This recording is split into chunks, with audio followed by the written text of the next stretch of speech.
But obviously we're going to start at Old Trafford because they keep telling us what massive clubs United and Liverpool are. And massive clash for half an hour. I thought, United kind of have this. They're hanging in there. They're going blow for blow with Liverpool.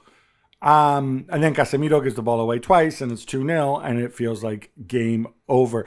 And Casemiro, all right, he's obviously responsible. He's a scapegoat. It chimes nicely with Ugarte coming in. Ten Hag drove the point home even more by taking him on at halftime and bringing on that kid for his debut, yeah? Yeah, I think it's right to obviously blame him for the mistakes. The first one, the second one, he hangs on the ball too much, doesn't really scan, doesn't see Luis Diaz behind him.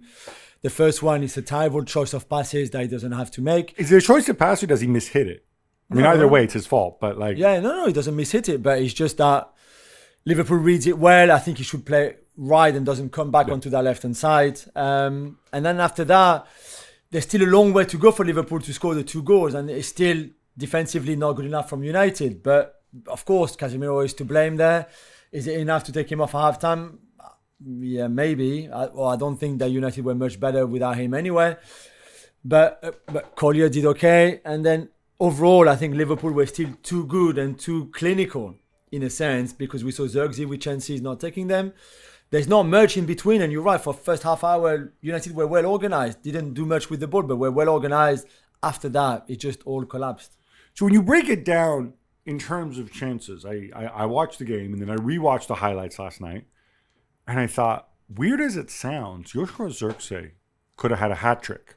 Now, Liverpool were dominant. I'm not saying that it should have been a draw. I agree with you, though. Liverpool could have scored more chances. I don't know if I should be... And Zirkzee, we said this before, is an unorthodox player. He's a different player. Yeah. He needs to be treated a certain way to get the best out of him.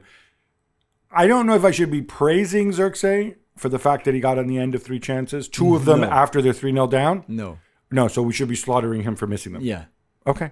Even not as a clinical striker, there's chances that he has to finish. The header especially. I mean, the header is in the 6-yard box. Come on. Yeah, the header. The second one, you're right. His movement is good, but it's a more difficult one. The first one is not acceptable. All right. Afterwards, people got very excited. Mohamed Salah, obviously, Liverpool 3 wins on the spot, on the trot. No goals conceded, 7 goal scores, no goals allowed. They seem to be getting better game after game in many ways, which I think is the other thing. Salah comes out, gives this interview saying that, like, oh, this is my last year, and he's referring to the last year of his contract. Yeah. Some people's like, oh, he's saying goodbye, but he did point out nobody from the club has spoken to me about a new deal. We'll see what happens. I'm paraphrasing here. Is this a big deal? It's not a big deal, is it? I mean, they would talk about it. He's just saying the reality of it. Yeah, factually, he couldn't have said, I've got 3 more years to enjoy here. So he said, I've got 1 more on my contract.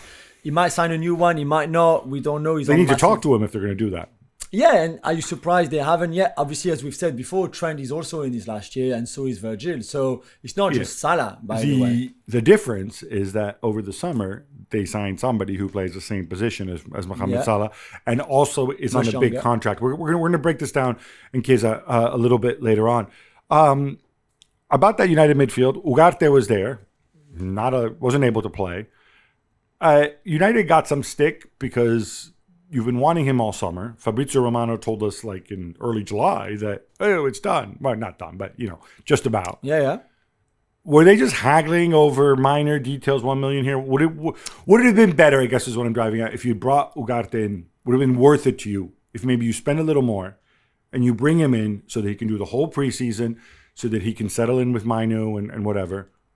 Yeah, I mean, he couldn't have done the preseason because it was obviously a Copa America. Yeah. But still, what I don't understand is that it's a player they wanted from very early on, as we said.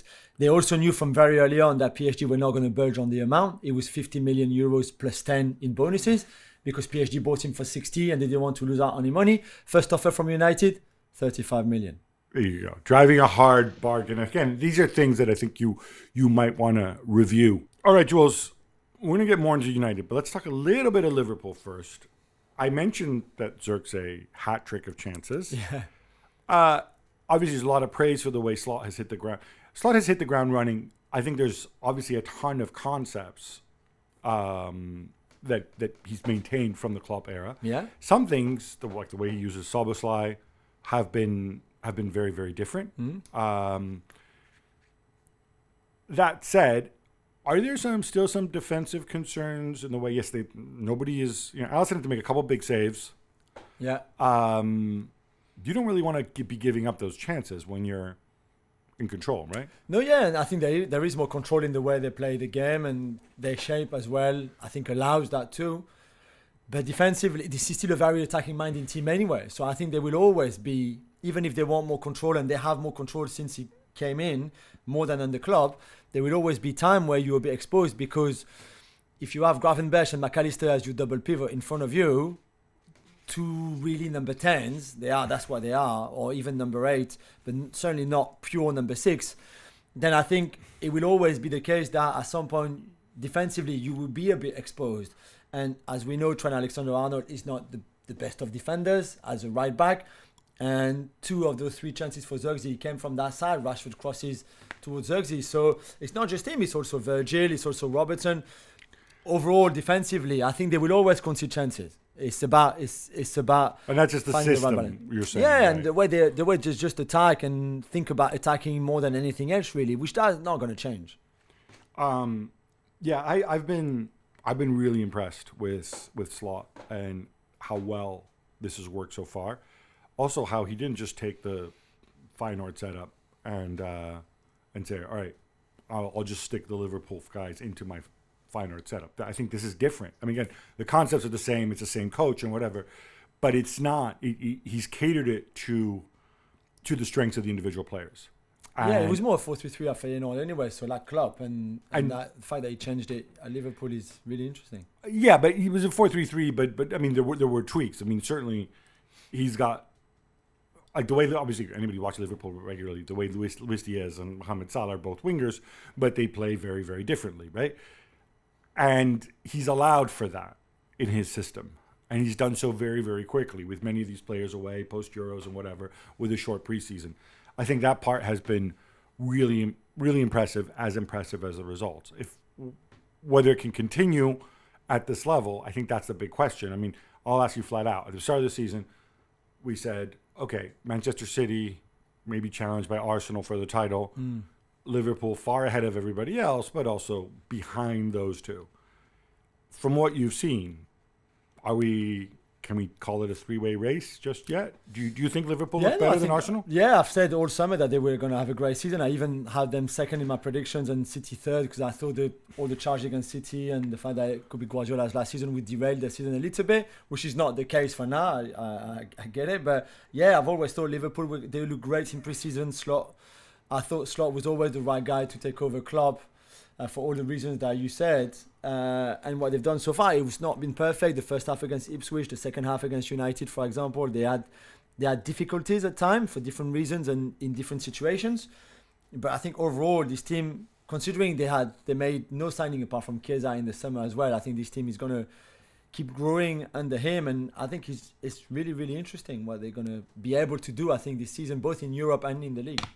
It was funny with Chiesa because I was watching one of the highlight programs and they cut to him, and the commentator's like, "Oh, look at Chiesa, all wide-eyed after seeing this performance," and like, no, that's just what Chiesa looks like. That's what his eyes look like all the time. He is a little bit kind of bug-eyed that way. But about Chiesa and about the contract, going back to what Salah says, just focusing specifically on Salah, right? I love it when people are honest, right? And people are direct. And I think here he was direct. He's simply stating facts. I don't know that he 100% wants to stay to the point that he would take a pay cut. That's a decision for him.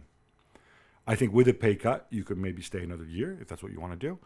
And I say pay cut because, as we've seen, the business of football has changed. He's 32 years old. You're older, and he's older.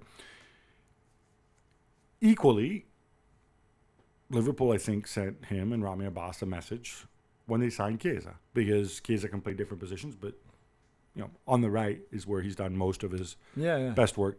And Liverpool have a ton of forward winger types already. So in some ways, Salah could leave tomorrow, and at least in terms of personnel, they'd be relatively well equipped. Yeah, I think so. We don't know what's going through his mind, but it's certainly the feeling. It's not so much that Liverpool haven't spoken to him yet, because if I were Liverpool, I would say, Mo, we're going to talk about this in the spring, right? Or January or whatever, right? Your new contract and whether you're getting one or not, right? Because there's no rush, right? But I think he's a bit annoyed by Chiesa, by the arrival of Chiesa. No. Do you think Liverpool annoyed him? I don't think so. Okay. I mean, right now, between Salah and Chiesa, there's just no debate anyway. No, not for this season, but for next season. For Do you take this as a message that they have committed? I mean, again, I don't have the numbers on Chiesa's new deal. I'm sure they'll emerge. And I'm pretty sure Chiesa would have taken a pay cut from what he was on before. But that's still a big commitment, 4 years. Yeah. Forget the transfer fee is low. There's a really, really big commitment on a player who plays the same position as Salah. Yeah, but who's not as good as Salah anyway? So if Salah scores 30 goals Right. this But you think season, Chiesa comes here and says, like, hey, look, we're gonna give Salah a 4-year contract too, and you can sit behind him and be his backup for 4 years. I mean, then... No, I don't know. I just don't think this changes. I mean, from Salah's point of view, I don't think this changes anything. If you're Salah, you're scared of Chiesa arriving in the club? I don't think so. No, but you're getting a message from the club that your replacement is here. But you're 32 years old. But your So replacement you know that they're when? going to your replacement. You what you're saying is, sorry, I don't want to put words in your mouth, but I will. You're saying that if you're Salah, you understand the business. You're not fussed. You're not fussed by this No. at all. You don't take it as Liverpool saying, we have a certain budget for this position. We're not going to spend £500,000 a week on the right wing position going forward. So you don't see it that way. No. I think he sees it in the way like, I'm here. Like he says, he wants to enjoy the last season. He's starting the season so well.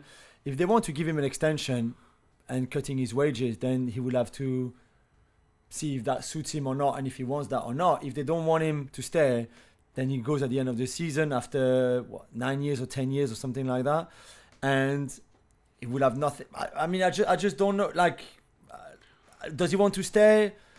I'm not sure. Now that Klopp has left, I think it's probably a better thing for him, because as we saw last season, there was clearly tension between him and Klopp towards the end. So the fact that there's a new manager is probably better. Would he want to stay? I would think so. Otherwise, he would not have come out yesterday in the way he did and saying like, well, the club hasn't yet spoken to me about a new deal. Would he want to stay one more year and then go, I don't know, back to Egypt, go to MLS, go to Saudi Arabia, go to another league? I don't know. That's the thing. But I don't think that Chiesa arriving, really changing the dynamic for him, is way better than Chiesa, even at 32 years old.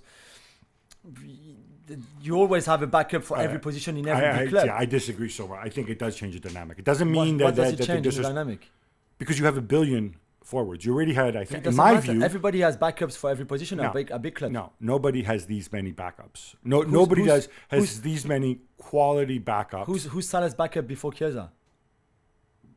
I mean, okay, just going through the forwards and wingers. No, Salah's backup. I just want Salah's back. If Salah is injured, who plays? Jota can play there. Okay, that's not his main position. None of them are the main position. They're forward. Let's not complicate this. No, you say Chiesa is the replacement for Salah, so this is main position. Right. Who else? Well, because who else is a right winger in that squad? Nobody else. Right winger, left winger. Come on, just let's not complicate this. It's not rocket science. It's not rocket science. Oh, I can play on the right, but I can't play on the left. No, who's a right winger? Who is a right? Luis Diaz is not a right winger. Luis Diaz is a left winger. Luis Diaz plays better on the left. Yes. So he's a left winger that can play right winger if needed. Yes. Who's a right winger? I would say Jota can play on the right if needed. Who is a right winger? Who is a right winger first and then can play in another position? Okay, frankly. No, tell me. You said they've got loads of options. Who is the right winger who can play? Any one of these forwards. We're talking about backups here. Nobody has 6. Nobody has 6 high-profile forwards, right? They have 6 forwards. Sorry. Let's just count them, okay? But there's no point. Right. We're talking about Salah. We're not talking about forwards to start with. We're talking about Salah. Who is Salah's? You said they have loads of options to replace Salah. Who is Salah's main replacement?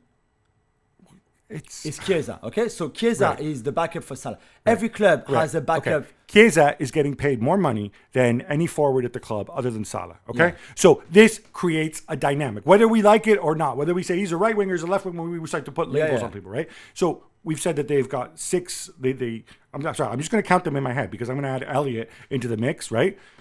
Obviously, Ben Doak, I don't even know if he went on loan or not, but obviously he's a kid who they like a lot, could come back, whatever, right? And then obviously it's Nunez, who's also played wide, of course, in the past. It's Luis Diaz, it's Jota, and it's Cody Gakpo and Salah, right? That's 7, yeah? So I don't think that there's any team right now, any top team, that has that many, take Doak out, but has that many kind of proven assets in those front 3 positions. Now, you can say it's smart because if Salah leaves, I don't have the pressure to bring in a specific replacement, a starter quality replacement for him. I can bring in a younger, bring in somebody cheaper. I might not bring anybody in, right? So you can go down that route if you want, and maybe that's what Liverpool are doing. But I think strategically, it's certainly a curious decision by the club, or an interesting decision. It doesn't make it a wrong decision. And as long as they're honest and they keep this open dialogue with Salah, then it can work. Yeah, no, for sure. I just don't. If you're Mo Salah right now, Chiesa arriving, Chiesa being there or not being there, doesn't change anything for you. You're the best forward in that team, in that squad by far. So whether the club wants to keep you at with the same wages is another discussion. But Chiesa arriving, I think for him, doesn't change anything. And the fact that he's starting the season so well shows that he's clearly not bothered by the fact that he's in the last year of his contract. They brought another right winger. Right, they might keep him for another 2 years, and Chiesa is always his backup for the next 3 years or something. I just don't think he sees it as this is a threat for me, or this means that I'm not going to be there next season. They're going to give me, maybe they won't give him an extension, and they're going to make Chiesa the starter next season, maybe. But they can also say to him, "Listen, we give you one plus one. I don't doubt they have a lot of options. 1 + 1, and we cut your wages by 2. You happy with that? Yeah, I'll take 250k a week instead of 500, and look, I stay 1 + 1. And maybe that, I'm not saying this means that Salah, let's be very clear, I think this means Salah's going to leave. I'm saying is they've put themselves in this position, I think with the intent to give themselves more options. It comes at a risk because you have more players. You can't give them all the minutes, right? I don't know true. how much we're going to see of Darwin or Gakpo or whatever going forward. So, like, it's football, right? I find the decision... It's an opportunity of market, right? You agree? Chiesa is a market opportunity. They signed him because he was there cheap. It's a 10 million transfer fee. It's not cheap. It's only cheap if they got the wages right. I'm going to come out and say this. Yeah. If he did not take a big pay cut over the 200 grand a week, roughly, that he was making at Juve, then it's not cheap at all. It is not cheap but at all. So, like, we can just look at this because he's 20, leaving aside the whole injury side of it, it is a roll of the dice. That's fine. You have to, no risk, no reward. And that's what I find so interesting. They have some really smart people there who've made these decisions. I find that process, and I think Chiesa is definitely counterintuitive if you're Liverpool.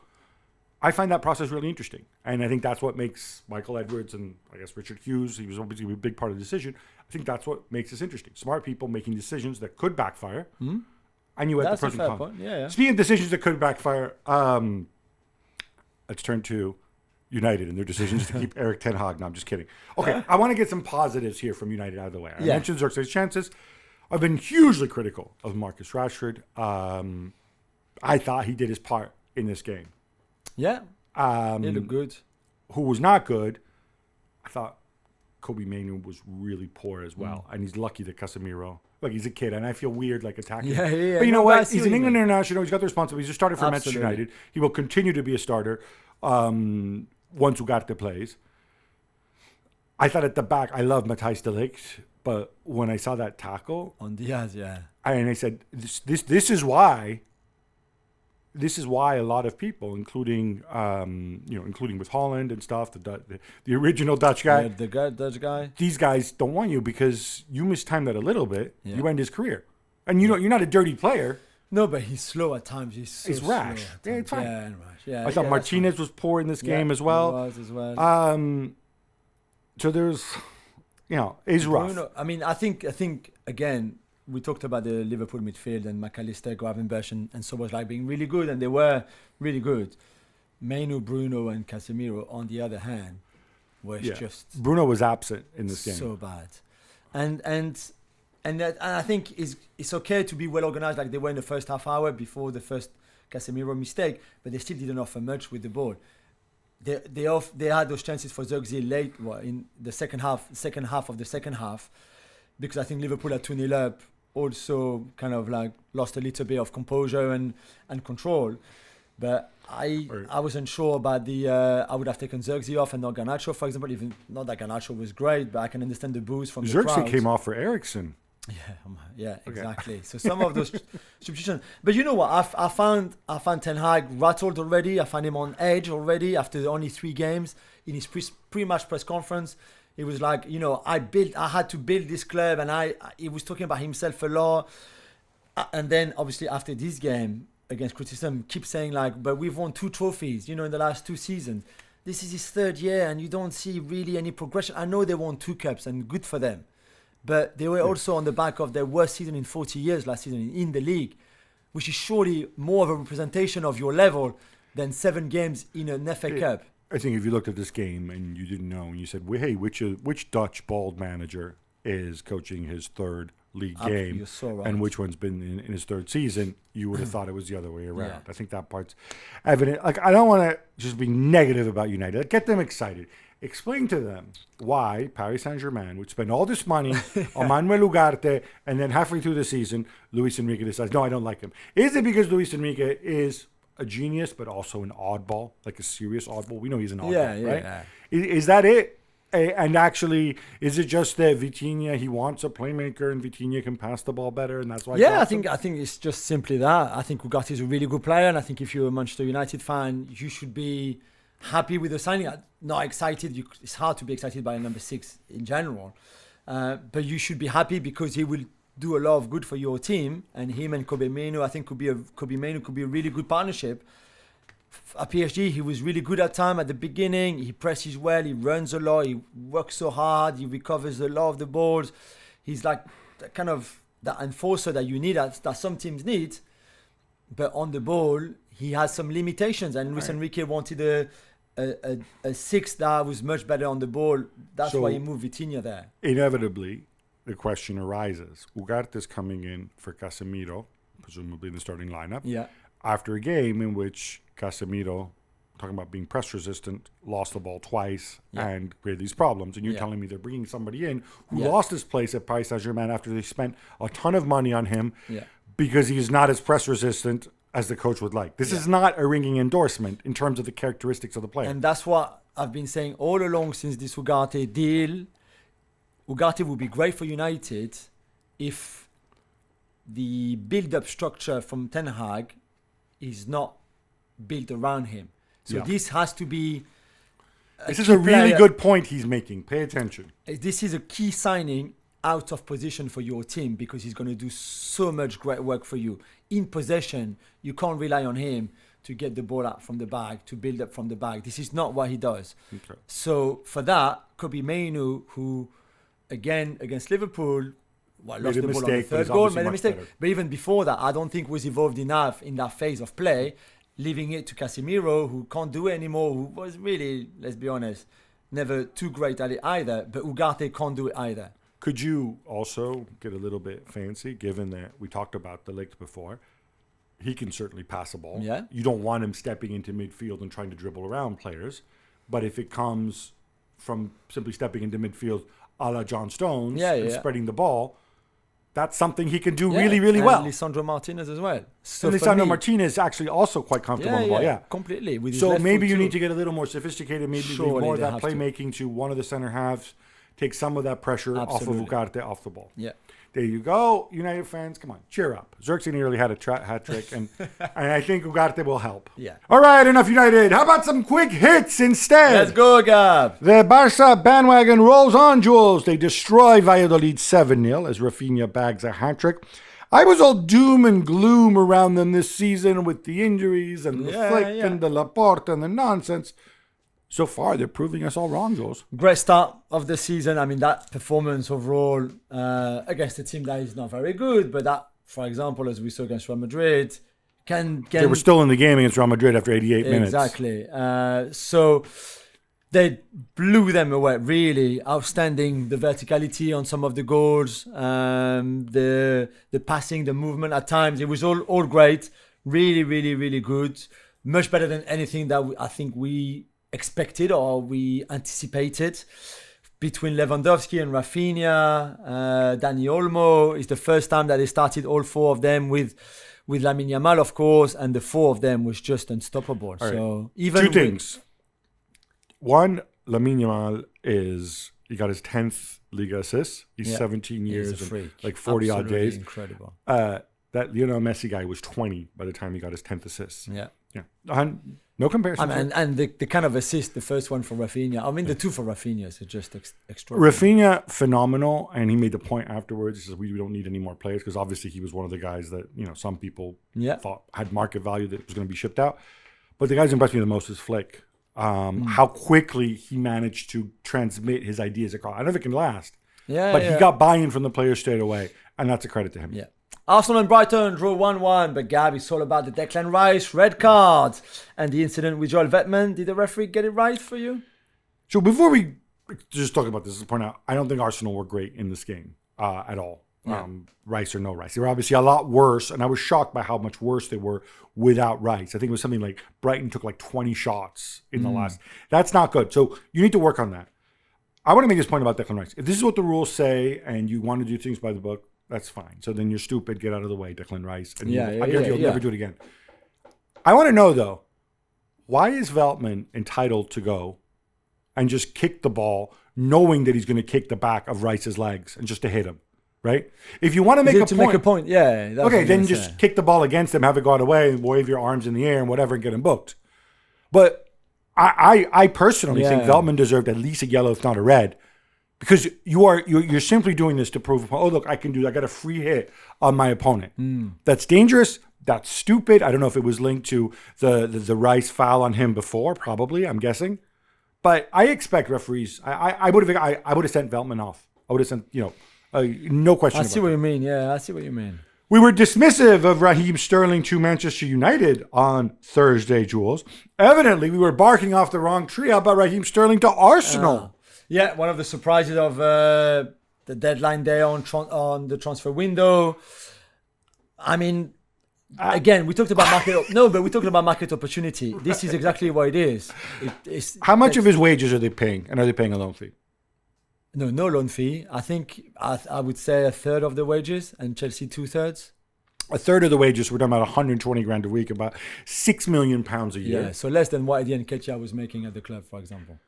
So from that perspective, it makes sense. It is an extra body in there. Yeah, if he can recover his best form, which I don't know if he can. He hasn't played for a long time. He hasn't played well for even longer than that. I don't know if he can go back to being the best version of himself.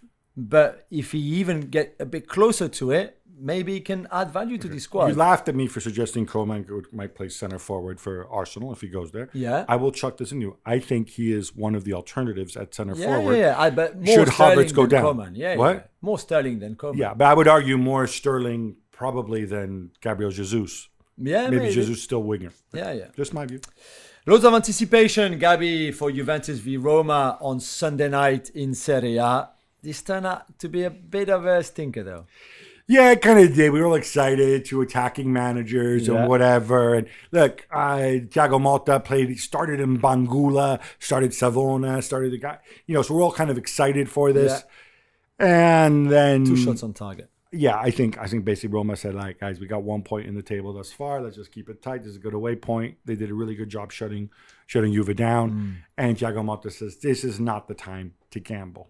Neymar is recovering from his long-term injury, but unless El Hilal sells somebody in the next few hours, which they might, though, transfer windows, we said is open until Monday night, they won't be able to register him until 2025. Yeah. It's not looking good. Desandro Cancelo, who took the last spot of non-Saudi players in their squads. They could not sign Kingsley Coman, for example, because they didn't have any spot left.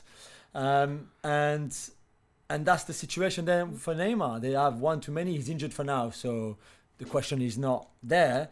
But whenever he recovers, then they will have But to... we presume it's going to be soon. He got injured at the start of last season, didn't Yeah, he? it's been a long time now. I saw him training a bit the other day on his own, though. So I don't know how far he is.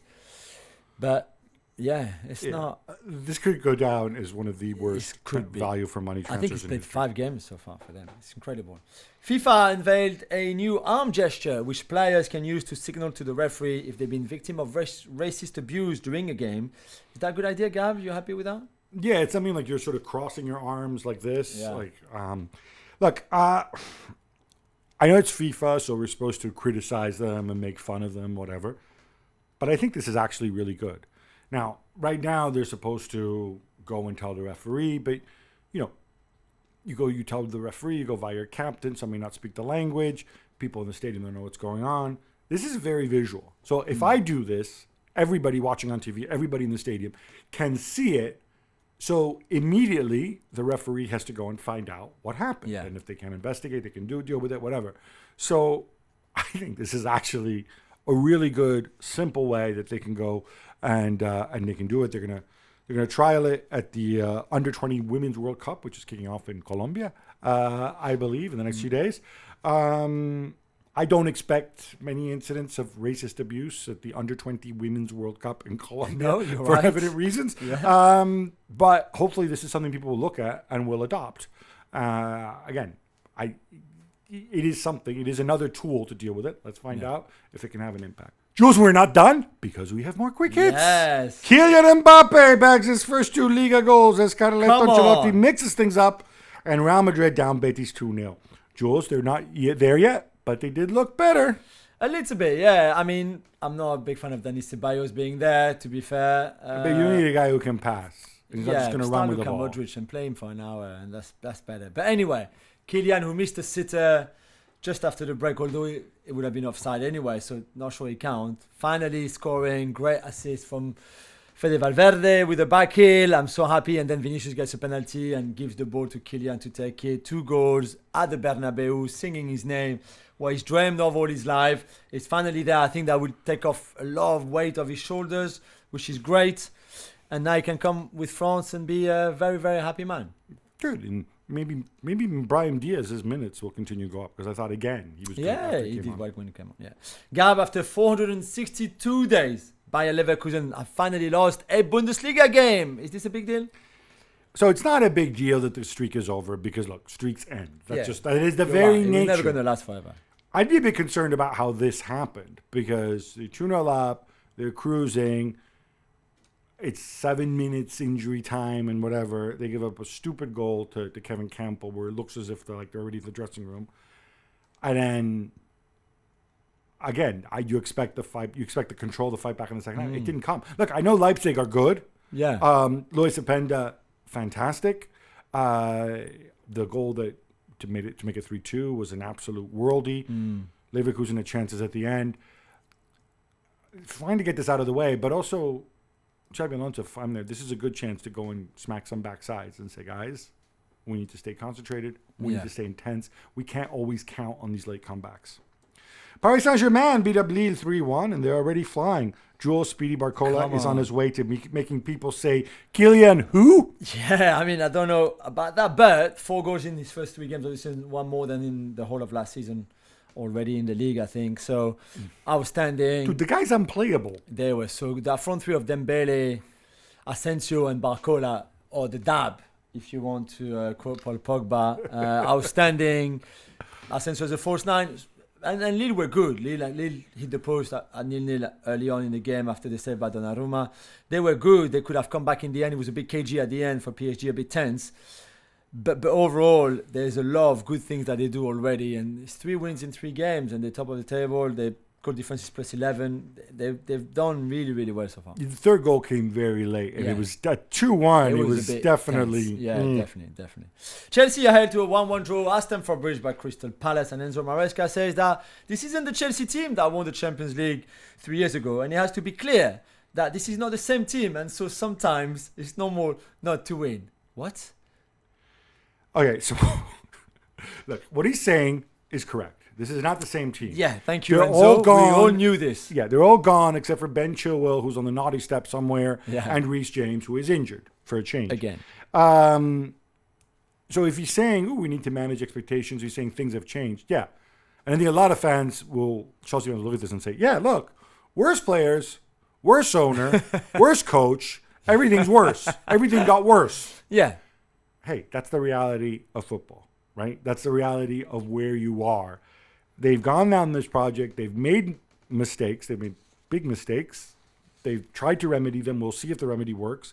I just don't know if you need to come out and say this, because whenever you say it's normal not to win and you are a big club, that's problematic. Yeah. It's true. We all know it's true, but it's problematic. And it's not what people want to hear. So he didn't do himself any favors there. As for the game itself, I was there.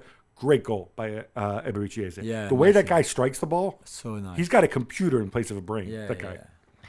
Sticking with Chelsea, they picked up Jadon Sancho on loan from Manchester United. There's an obligation to buy for $23 million.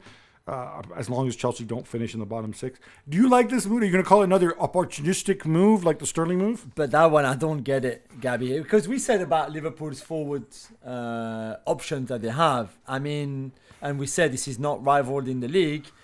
But Chelsea have, I think, 10 for 3 positions. If you count all the players that can play wide as well. It's mad. Do you really need Sancho? We saw him in the stands yesterday with one of our good friends next to him. Bedard? Yeah. I'm not sure if you really needed him, to be fair. Okay, well, so I'm going to go all Jules on you then. You talk about all the options, right? Yeah, and it's fun to count the Chelsea strikers, but then you have to count David Washington, who we'll get to later, and stuff like that, right? The reality is Nico Jackson is your only real striker. Sorry, Mark. Cole Palmer is an option in number 10. Nkunku is an option in number 10. Yeah. Not really wide. On the left, you could make the point about that's stupid where you're accumulating Neto and Mudryk and Joao Felix. But then again, Joao Felix you had to do to get Conor Gallagher, and Mudryk is Mudryk, let's face it. I think on the right, other than Madueke, if you get Sancho to play on the right, I think maybe that's the thinking. And $23 million, if you can somehow regain his mojo. But yeah, look, when you go through the list of players Chelsea definitely don't need who are still there, I don't think Sancho is on top of that list. Put it that way. Lazio and Milan drew 2-2 on Saturday. But Gabi, it's all about Paulo Fonseca and the two guys he initially dropped to the bench, Theo Hernandez and Rafael Leao. Okay, so just some context here, right? So Milan start the season badly, 1 point from 2 games. Yeah. Theo Hernandez and Rafael Leao, many people think are Milan's 2 best players. I would put Maignan in there, but hey, whatever. They're obviously 2 very important players. Yeah. They're leaders. They don't play well. And they're both inconsistent. One guy, Theo, has serious issues. His compass doesn't work when he's defending. He goes all over the place. Rafael Leao takes naps during games. That's the criticism of them. And fair criticism. And it's fair criticism. I think even they would admit it, right? Paulo Fonseca decides to drop them away to Lazio, which is a big game, which shows you that Paulo Fonseca has personality. He's got stones. It's only his 3rd ever game. He's not a Milan legend. He's never won a game for Milan, right? Yeah. And what happens is they go a goal up. Everything's good. Milan play really well. They created a bunch of chances. Then the usual defensive brain farts, and they concede 2 goals inside of 4 minutes. So now they're 2-1 down. Then he sends the 2 of them on. What do? Within a minute, they combine Theo, Rafael Leao, and Tammy Abraham in there. Nice touch as well. And then it's 2-2. So he looks like a genius again. Here comes the cooling break. I'm expecting hugs and kisses. Everybody comes over to the cooling break, except for these 2 who stand at the opposite side of the pitch. Yeah. Theo would later say, we just come on. We didn't need the water break, blah, blah, blah. We play on the left anyway, and the bench is on the other side. Okay, unless these 2 guys, Jules, you know Theo Hernandez better than I do, right? Yeah. Unless these 2 guys are complete idiots, well, they know exactly what they're doing. This is a terrible look. Almost designed to embarrass your manager. Yeah, completely. And that's so early in the season as well. And you're probably not happy to have been dropped. But this was terrible. And I saw it straight away on, like, you could see it on television that they were just not coming back and not joining with the rest of the squad. And for me, this has to be sanctioned. It's either and fine. It won't be. And the message from the club is that it won't be sanctioned. And it's interesting because Paolo Di Canio went on Italian television and he said, you didn't just disrespect the coach, whatever, he's got his way of doing things. You disrespected your teammates. Yeah, I agree completely. What he said is Milan's leaders, whoever they are, and frankly, right now I look at this team and I would say it's probably Tomori and Magic Mike Maignan. Yeah. They need to go and they need to pin these guys to the wall, is what Paulo said. And it's got to be something like that. You cannot have this behavior. I agree. Guess who got another hat trick, Jules? It's that Erling Haaland fella. City went away to West Ham 3-1. 30 goals in 19 games in August throughout his career. Welcome, Mr. August. Back-to-back hat trick. I don't even know where to start. It's his 8th hat trick in 69 games in the Premier League. Sergio Aguero has the record with 12 in 206. So he's 4 away. And it took Aguero 200 more games to get 4 more hat tricks. He could have had 5 in this game. Easily. He had that bad header, and then he had the other one-on-one, which he messed up. And the second one is probably the best one, that first touch with his right foot, the finish with his left. I mean, West Ham defensively were shambolic in a lot of the things that they did. But yeah, incredible. Well done to Haaland, who looks, like Pep said, sharper, better. He stays after training now, which he didn't do last season because he was always have a bit of an injury or niggles. It's just amazing to see him like that. Vincent Kompany's Bayern win on their home debut, defeating Freiburg 2-0. Gab, how did they look? And I bet you want to talk about Thomas Müller. So they didn't look great. The penalty, I thought they were a little bit fortunate. Gave up a silly penalty at the end too, which then the Freiburg guy put over the bar. But it's all about Thomas Müller. He comes on, scores. He sets the appearance record for Bayern. By the way, the guys were second and third on the list. Kahn and Meyer, they're both goalkeepers. It's incredible. 710. How about the techers on the goal? The control with the right. And let's face it, technical ability is not something we associate with Thomas Müller. Hats off to you, Thomas. Tottenham Hotspur contrived to lose at Newcastle 2-1. Jules, it hurts when you concede goals on the counter like this. But we said this so many times last season. We love Ange, and I'm all for attacking football, that kind of philosophy, everything great. But your team has to be balanced, Gab. You can't just all attack and not thinking about any defensive shape or attributes, just anything like that. This was far too easy for Newcastle to score that second goal. It's just not good enough. If you're going to do that, press from the front. 2 injury time goals from Lukaku on his debut, and Zombo and Gisa give Napoli a 2-1 win, comeback win over 10-man Parma. Gab, this was a wild finish. Absolutely wild. Parma's goalkeeper, Zion Suzuki, who's close to my heart, given he's half Nigerian, half Japanese. Yeah, of course, yeah. I mean, what could be better? He gets himself sent off. They've made all 5 substitutions, even though it was 20 minutes ago. Del Prato comes in, clearly not a goalkeeper. Yeah. And they gave up 2 scrambly goals. Better from Napoli, but shouldn't be leave it to the end to get the 3 points. Now, speaking of Napoli, Victor Osimhen is still there, and we expect him to still be there when the Saudi transfer window shuts in a few hours. Jules, Napoli left him off their 25-man Serie A squad list too. Stuff's getting real here. I find this really, really sad, this situation. I don't know whose fault is it. I don't know if it's Osimhen. I don't know if it's his entourage. I don't know if it's De Laurentiis, Napoli. Conte. I'm not really sure who, but like a player, whatever level you are in, or good or not good you are, young or not young, any player who doesn't make a squad like that, who will spend the whole season not playing any competitive matches, that's what it is, really. Well, it's not that bad. So a couple of things here. One is you are allowed to make up to 2 changes to the squad between now and January. So they could bring it. They've said they're not going to, but then I also wonder, did they say they're not going to because the Saudi window's still open when we were talking on Sunday, and then after that they're like, oh look, we've clarified matters. They can always bring him back.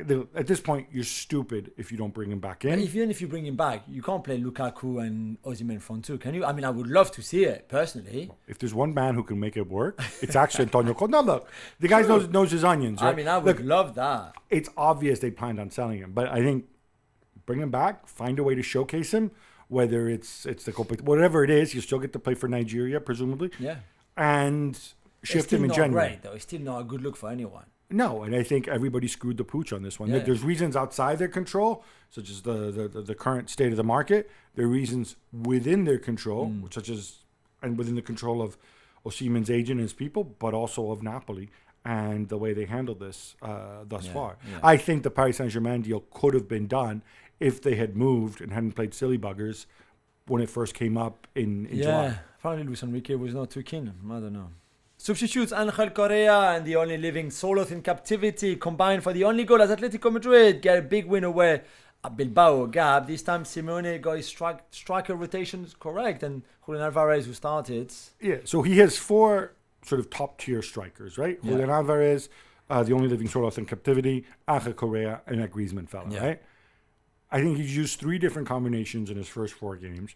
We slaughtered him in midweek because rightly so. Alvarez and Griezmann were doing good, and then he took them off, and then they became terrible. This time, they play badly. He takes them off. And these 2 guys win the game for him. Sorloth winning the ball in midfield. Correa, Mr. Super Sub. I think if you're going to do this, I think Griezmann expects to play regularly. I think Alvarez, you spend a ton of money on him.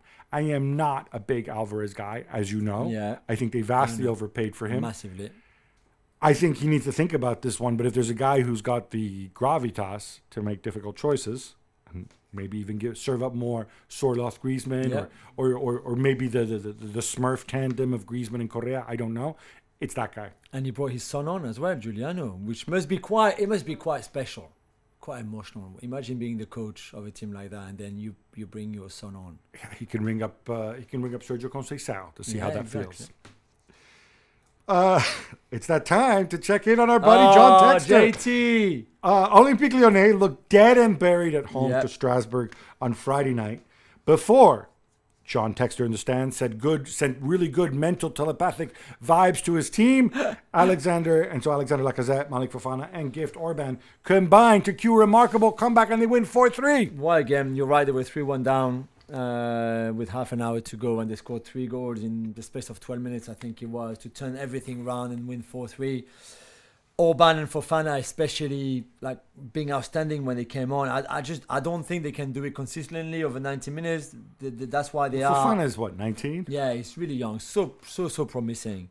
Gift Orban, we've seen him being hot and cold even in the same game. But that in that moment in a stadium that exploded after booing their own players a few minutes before was just incredible, and they needed that badly because they were bottom of the table. So another defeat then would have been terrible. Instead, it's a massive win who just changed the dynamic, turned everything around. So it was really good to see. Did they need to? They also signed Wilfried Zaha on loan, which, by the way, all this financial difficulties they supposedly have, I have no idea. Yeah, it's a loan, but because they thought that they need Zaha was going good to either Fulham or Everton, but in the end he decided to stay. So they signed somebody to replace someone who ended up staying, which again, going back to what we're talking about, smart decisions from some clubs, that was not very smart. A smooth move, Texter. Yeah. And this was also back on Friday, Gabby, but Inter destroyed Atalanta 4-0 as Nicolo Barella scores a worldie, and my boy Marcus Thuram bags another brace. Are you surprised by how good Inter are already, or how Atalanta were bad? We know Inter are really good. We know it's a well-drilled team. We have a coach who knows what he's doing. Hour, it was just incredible, I thought. I think the questions about Inter are going to be about whether some of these older players, how they hold up throughout the whole season and so on. They're not going to be them being unprepared for games like this. They had their game where they were lackadaisical earlier this season, and this was all business. I am surprised how difficult it is for Atalanta to make the pieces fit. Obviously, players have gone, players have changed, Retegui, whatever.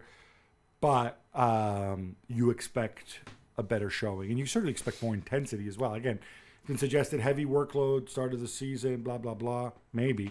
But you need to do better. Yeah, I agree.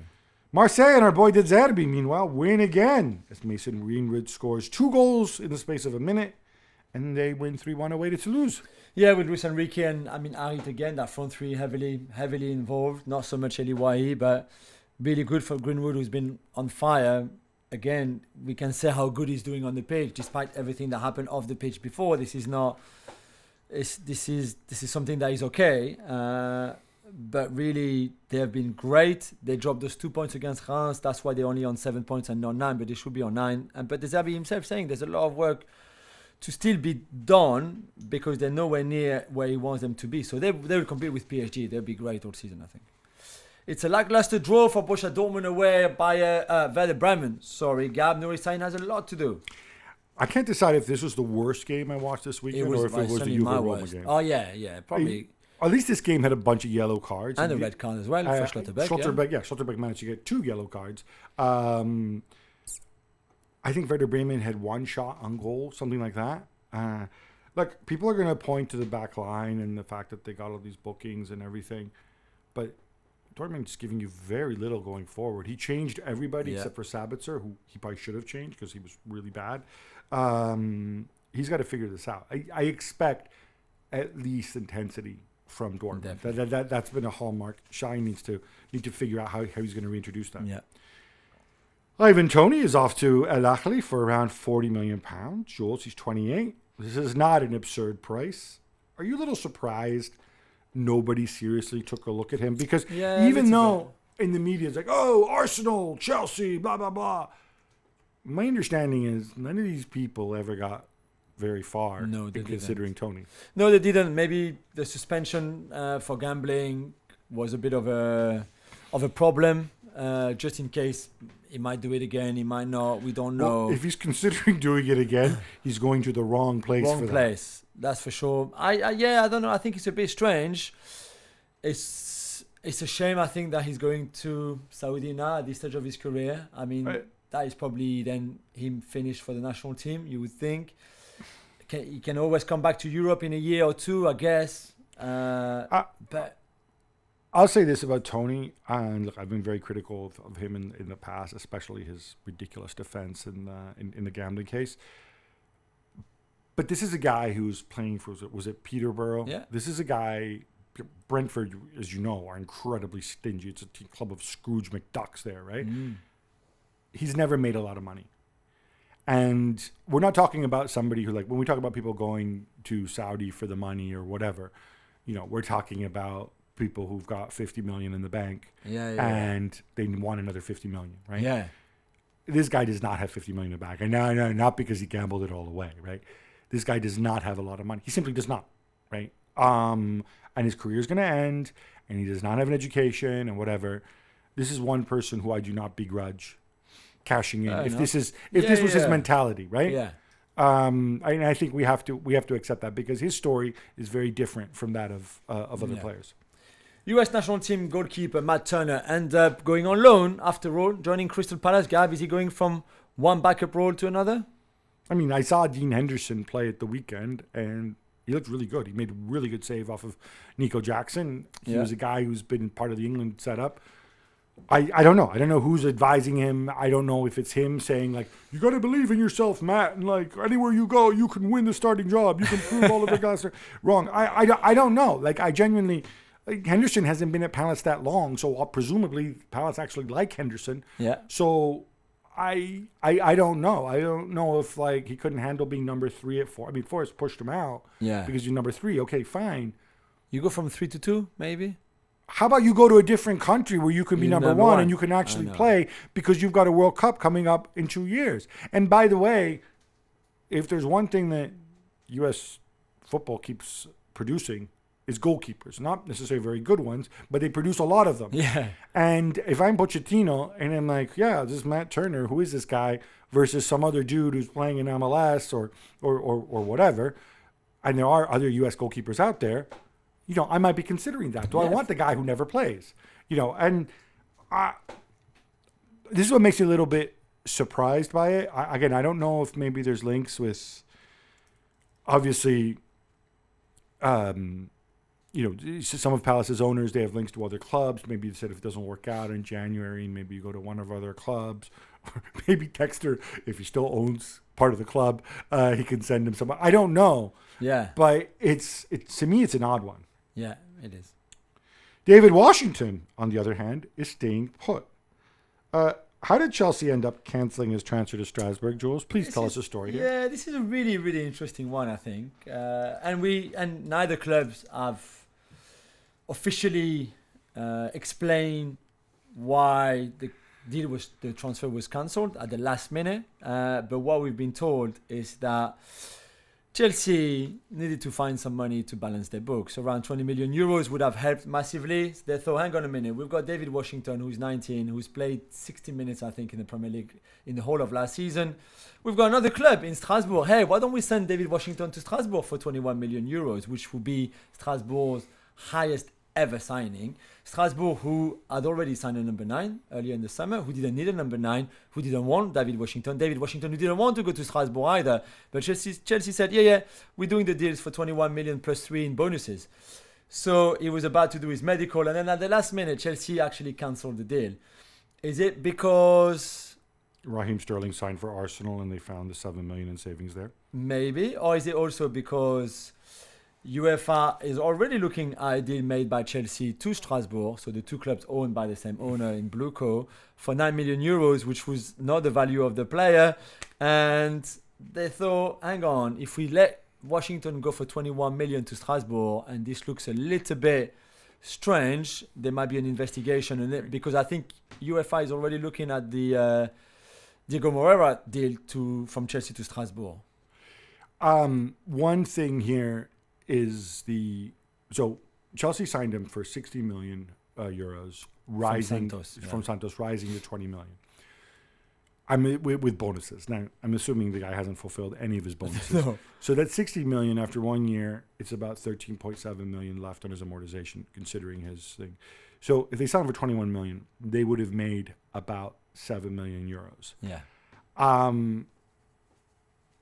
7 million euros is not far off. The reason I brought up Raheem Sterling, if Arsenal are paying a third of Raheem Sterling's wages, that's not far off a third of Raheem Sterling's wages, right? Yeah. If he really is on 375 grand a week. Yeah. So I'm wondering if maybe they're like also, hey, we don't need to do this.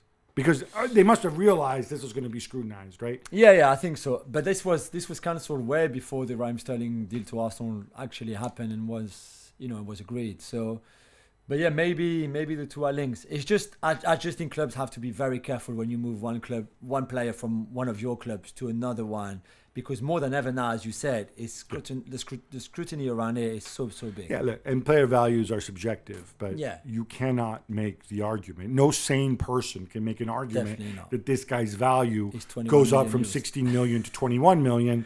Absolutely. When he's made 2 appearances for Chelsea. Yeah, definitely. And let's dive deeper into Chelsea, Gabby. They were very busy loaning players out in the final days of the transfer window, but still have 31 senior players listed on their website. How is this going to work? So it's 31 senior players, not listing all these guys who they've moved. 31 senior players, not including David Washington because they snuck him under the under 21 page. Not including David Datro Fofana, who I think they just kind of, don't see, don't tell. No, where is he? The window's closed as far as I know, as far as I can tell from the internet. He isn't signed for anybody. They're hoping the window stays open later in certain places like Turkey. They're hoping to find him a home, but who knows? He might just come back and reappear. They did well on transfer deadline day. Obviously, they find homes for Chalobah, Broja on loan, Ugarte, Kepa, Petrovic. Another one to Strasbourg. That helps. He didn't want to go either. It's still the 31 senior players, I think, are the issue. This does not include all these dudes. But I guess the likes of Chilwell are going to train separately, right? Okay, yeah, Chilwell, and then who? So I don't know. Who would you not want? I mean, like, do you still have Chukwuemeka, people like that? Chukwuemeka, yeah, he's still there. But you know what? You might need Chukwuemeka because guess what?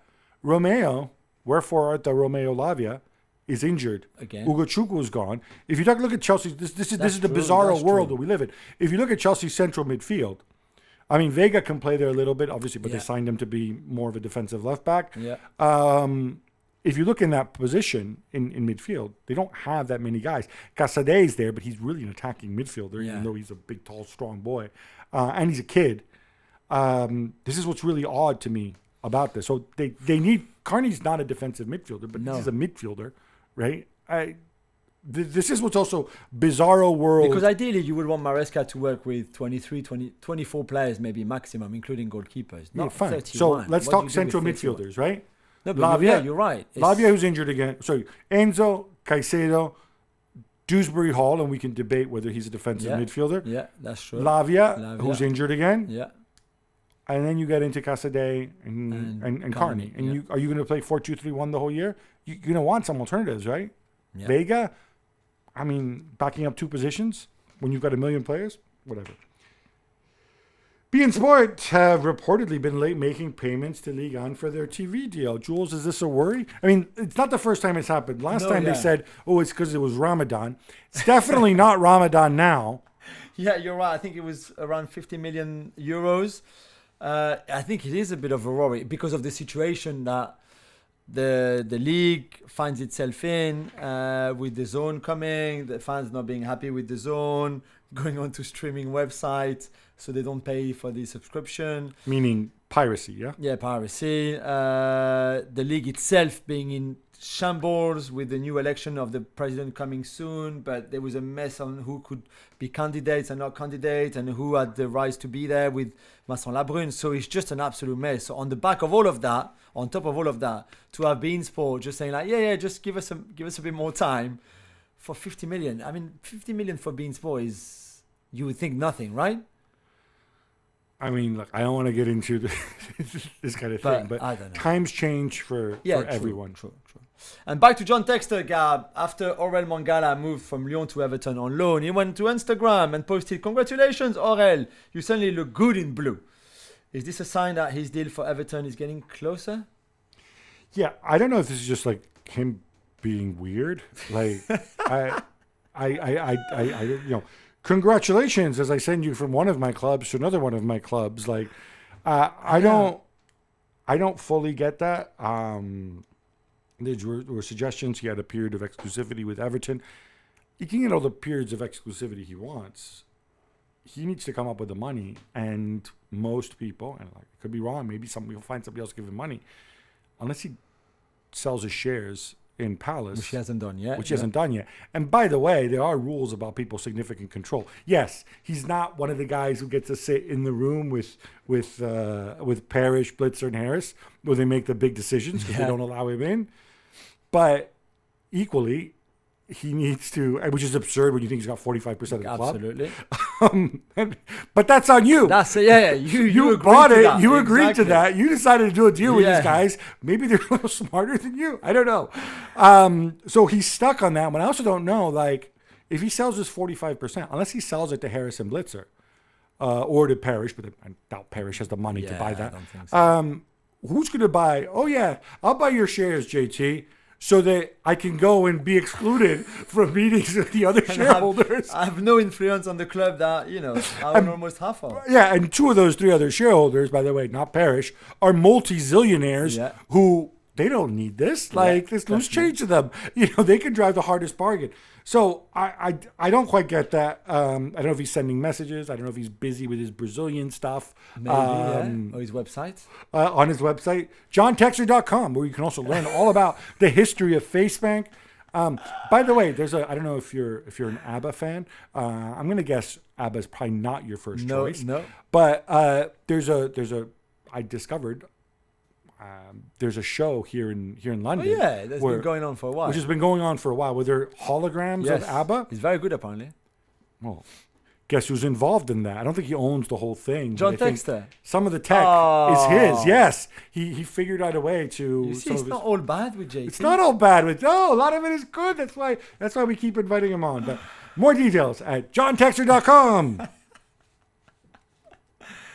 Enough, Texter. Come on. Yeah. Jules, tell me about Bordeaux's adventures in the 4th division this weekend. And is Rio Mavuba involved? So, they had the first game up in Poitiers, which I don't think any of the fans have ever been to for a football match. Isn't Poitiers famous for some historical event? Wasn't there a battle there or something? There's the Futuroscope as well. It's like not the Futuroscope in French. No, this is good. This is good. No, there's a massive battle in Poitiers, for sure. Which was a battle between who? Wasn't it really important? Yeah, I think so. All right, history buffs out there, hit us up, please. And they were 1-0 down, and so for their first game of the season in that 4th division, and they scored an equalizer in the 95th minute from their goalkeeper, who went up for late. I love it. Incredible. Rio Mavuba didn't play with this team in the 4th division. He played with the reserve team in the 5th division, and partly why he decided to do that. And as we said, rejoin the club, despite being 40 years old now, is because the reserve team in the 5th division already had a game last week that they forfeited because they didn't have enough players. And if you forfeit twice in a season, you get chucked out. So he didn't want the team to get chucked out for the reserve. So he joined in. I think they drew as well. I might be wrong, but I thought they drew as well. But he basically helped saving the reserve team to stay in the league for a bit longer. So, I mean, so much love for Rio Mavuba and Paul Bass, who also played for the reserve. I I love it. I sense a trip to Bordeaux going on. But hey, speaking of Rio Mavuba, you know my endless fascination with the fact that he was born at You sea. said that last time. Okay, which I think is pretty cool. He's not the only one. So a couple Manchester United fans, and so like United have those United historians and stuff like that. And I'm really sorry, I'm forgetting his name. If you remind me on social media, I will name check him on the next show. Some guy who played for Manchester United was apparently born at sea on the trip from the United States to England, presumably. How long ago are we talking? Considering he went by boat, I'm guessing, he wasn't like a Pan Am flight in the 60s. It was probably a long, long time ago. Okay. So Rio Mavuba is not the only one, but still, very, very cool. Gab, your transfer analysis piece is coming out this week. What do we have to look forward to? We've been talking about it endlessly on the show, so... Well, that's your question. No, I'm just going to try to explain why money's not changing hands. And the reality is, football is not the booming business that people thought it was going to be. I think it's still going to grow, but it's not going to grow exponentially. And when people start thinking that tomorrow's not going to be better than today, that's when they stop spending. It's Economics 101.